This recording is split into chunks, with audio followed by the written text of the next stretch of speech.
ሰላም ጤና ይስጥልን ወደ ሸገር ታይምስ ቤተሰቦች እንደምን አላችሁ? የሰዓቱ ዜናችን ወተጀመረ እንደተለመደው አበይት ነጥቦችን አስቀድመን እናስተዋውቃችሁ። በአማራ ክልል ደቡብ ጎንደር ዞን እስቴ አካባቢ ለሁለት ቀናት መንገዶች ተዘጋግተዋል ተብሏል። በስፍራ የቀጠለውን የተኩስ ልውውጥ ተከትሎ የተዘገዱ መንገዶች በምን ሁኔታ ላይ ይገኛሉ? ዝርዝሩን እንመለስበታለን። ከዚህ ጋር በተያያዘ በአማራ ክልል የመንግስት ድርጅት ሰራተኞች በተኩስ ልውውጥ የተገደሉ እንዳሉበት ተሰምቷል። ድርጅቱ ይፋ ያደረገው መግለጫ እንመለከታለን። በኢትዮጵያ እጅግ መጠነ ሰፊ የሆነ የወርቅ ሀብት በህገወጥ መንገድ እንደዚሁም በቱሪስቶችና የውጭ ዜጎችን በመጠቀም ጭምር በኮንትሮባንድ እንደሚወጣ ተሰምተዋል። በአዲስ አበባ የሚገኝ አንድ የባህር ማዶ ኤምባሲ ያስጠናው ጥናት እንደሚያሳየው ከሆነ የኢትዮጵያ መንግስት በእነዚህ መንገዶች እጅግ መጠነ ሰፊ የሆነ የወርቅ ሀብት እያጣ ነው ተብሏል። ዝርዝሩን እንመለስበታለን። ከዚህ ውጭ ኢትዮጵያ የኒውክሌር ሳይንስ ላይ ኢንቨስት እያደረገች ስለመሆኑ ምክትል ጠቅላይ ሚኒስትሩ ተመስገን ጥሩነህ ይፋ አድርገዋል። ግብጽ ኤርትራን አግዛለሁ ማለቷ ተሰምቷል። የቀይ ባህርን ዳርቻ የማይጋራ የትኛውም ሀገር ወደ ባህሩ መጠጋት ፈጽሞ አይችልም ስትል የሞገተችውን ግብጽ ጉዳይ እንመለከታለን። ሌሎችም ወቅታዊ ጉዳዮች የዜናችን ትኩረት ናቸው። እንደተለመደው እያደመጣችሁን አብራችሁን ቆዩ። ወደ ቀዳሚ ጉዳያችን እናምራችሁ።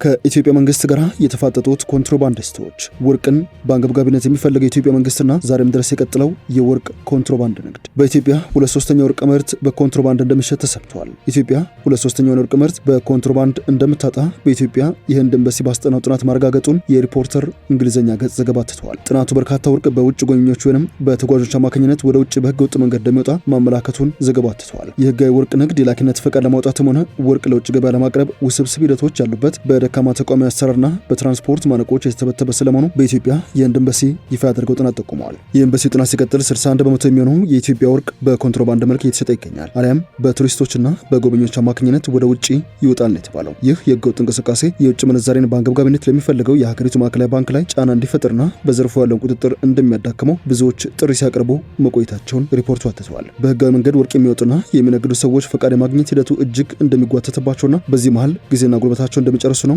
የህንድ ኤምባሲ ሪፖርት የሚያሳየው። ፍቃዱን ከፌዴራል መንግስት ወስደው ከክልሎች ጋር ለመስራት ሲሞክሩም እንግልት እንደሚገጥማቸው ነው ይፋ ያደረገው። ለዚህ አንዱ ማሳያ ወርቅ በኢትዮጵያ በስፋት ከሚገኝባቸው ክልሎች መካከል አንዱ ሆነው የትግራይ ክልል ነው። ከዚህ ቀደም በወርቅ ማዕድን ዘርፍ ላይ ተሰማርተው የነበሩ ኢንቨስተሮች በክልሉ ጊዜያዊ አስተዳደር ፍቃዳቸውን አናድስም ተብለው እንደተሰናበቱም ተሰምተዋል። የዚህ ምክንያት ደግሞ በትርፍ ይገባኛል ጥያቄና ከፌዴራል መንግስት ጋር በተፈጠረው ግጭት ምክንያት ነው። በዚህ ምክንያት በፌዴራል መንግስት የሚደገፉ 27 ኩባንያዎች ከጨዋታ ውጪ ስለመሆናቸውን የተገለጸው ኤምባሲው ከኢትዮጵያ ወርቅ በብዛት ወደ ህንድ ለመላክ ያስጠናውን ጥናት ለማዕድን ሚኒስቴር ባለስልጣናት ስለማቅረቡ የሪፖርተር ዘገባ አትተዋል። በአማራ ክልል የተገደለችው የመንግስታቱ ድርጅት ሰራተኛ የተባበሩት መንግስታት ድርጅት የእርዳታ ማስተባበሪያ ኦቻ በአማራ ክልል የእርዳታ ድርጅት ሰራተኛ መገደሏን አስታውቋል። ድርጊቱን በማውገዝም የረድኤት ድርጅቶች ሰራተኞች ከለላ እንዲደረግላቸውም ጥሪ አቅርበዋል። በአማራ ክልል ሰሜን ወሎ ዞን አንጎት ወረዳ በመንግስት ኃይሎችና በአካባቢው በሚንቀሳቀሱ ታጣቂዎች መካከል ተከስቶ በነበረው ግጭት በተካሄደ የተኩስ ልውውጥ በከፍተኛ ሁኔታ ቆስላ የነበረች የእርዳታ ድርጅት ሰራተኛ ማህሌት ስጦታው ህይወቷ ማለፉን አስታውቋል። ድርጊቱን ማውግዞታል። የዚህ ማስተባበሪያ ቢሮ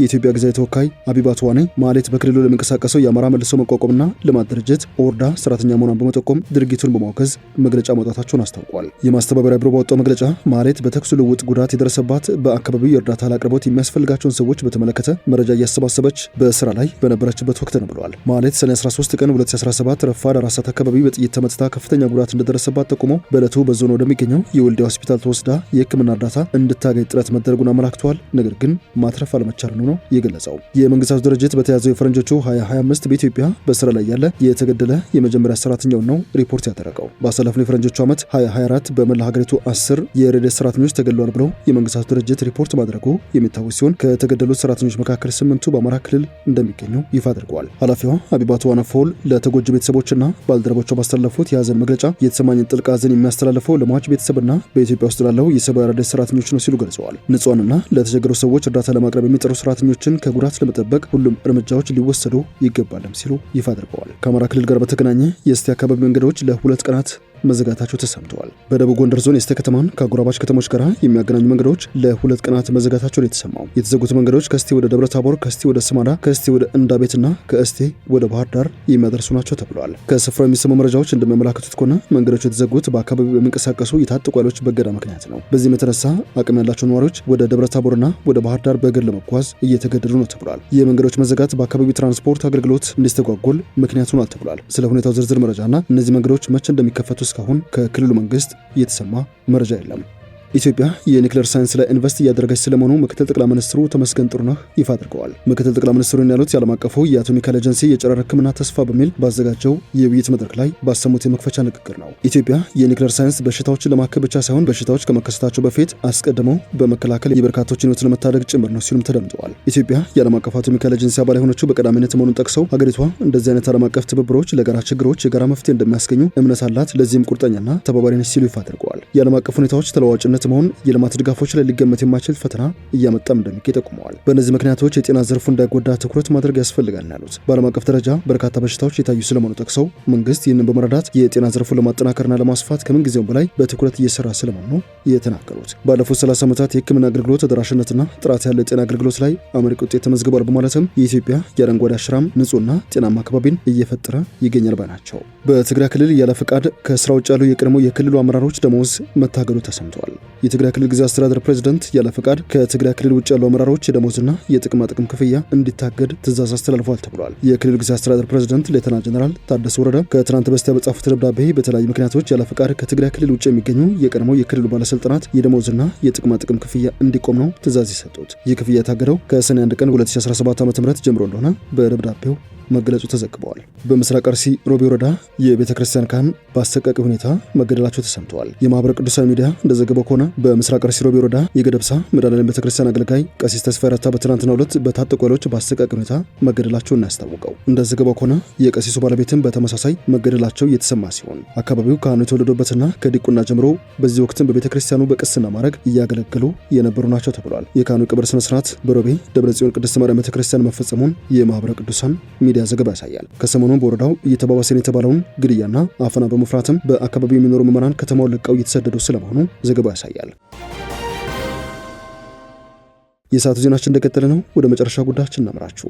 ግብጽ ኤርትራን በይፋ በወታደራዊ ኃይል አግዛለሁ ማለቷ ተሰምተዋል። የቀይ ባህርን የማያጋራ የትኛውም ሀገርም ወደ ቀይ ባህር ፈጽሞ መጠጋት አይችልም የሚለውን አቋሟም አጠናክራ ቀጥላበታለች ተብሏል። የግብጽ የውጭ ጉዳይ ሚኒስትር ባድር አብደላቲ ኢትዮጵያ ወደ ቀይ ባህር እንዳትወጣ ዘመቻቸውን አጠናክረው ቀጥለዋል። ሚኒስትሩ የኢትዮጵያን ጎረቤቶች በመዘዋወርም ለማሳመን እየጣሩ ሲሆን ዋነኛ ዓላማቸው ደግሞ የኢትዮጵያ ባህር በር ባለቤትነት እንዳይሳካ ዲፕሎማሲያዊ ጫና ማድረግ ነው። ጠቅላይ ሚኒስትር አብይ አህመድ ኢትዮጵያ በቀይ ባህር አሊያም በህንድ ውቅያኖስ የባህር በር ባለቤት መሆን ይገባታል፣ ይህ የህልውና ጉዳይ ነው የሚል አጀንዳ በአፍሪካ ቀንድ መምዘዛቸውን ተከትሎ ግብጽ እቅዱ በቀጠና ያለኝን የበላይነት ይቀማኛል የሚል ስጋት ውስጥ እንደገባች እየተሰማ ይገኛል። በታላቁ የኢትዮጵያ ህዳሴ ግድብ እንደዚሁም በአባይ ወንዝ ዲፕሎማሲ ጫና ተስፋ የቆረጡ የመሰሉት ግብጾች አሁን አዲስ አበባ በቀይ ባህር የባህር በር ባለቤትነት ለመሆን የምታደርገውን ጥረት እንዳይሳካ ለማድረግ መጠነ ሰፊ ዘመቻ እያካሄዱ ነው ተብሏል። ለዚህም ሲባል የባህር ጠረፉን በመልክዓ ምድር የማያጋሩ ሀገራት አንዳችም የባህር ቤዝ ሊኖራቸው አይገባም የሚል እቅድ ነድፈው በውጭ ጉዳይ ሚኒስትራቸው በኩል እየዘመቱ ይገኛሉ ተብሏል። የኤርትራ መንግስት አሰብ ወደብን በኢትዮጵያ እቀማለሁ የሚል ስጋቱን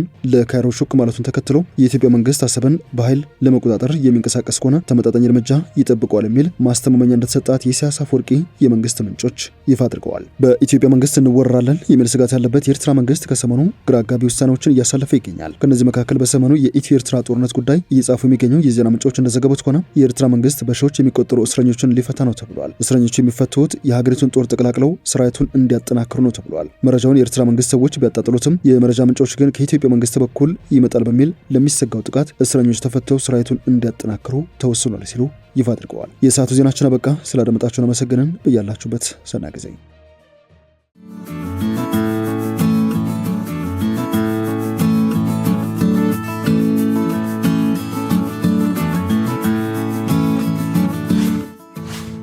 ሸገር ታይምስ ሚዲያን ሰብስክራይብ በማድረግና ደወሉን በመጫን ይከተሉን።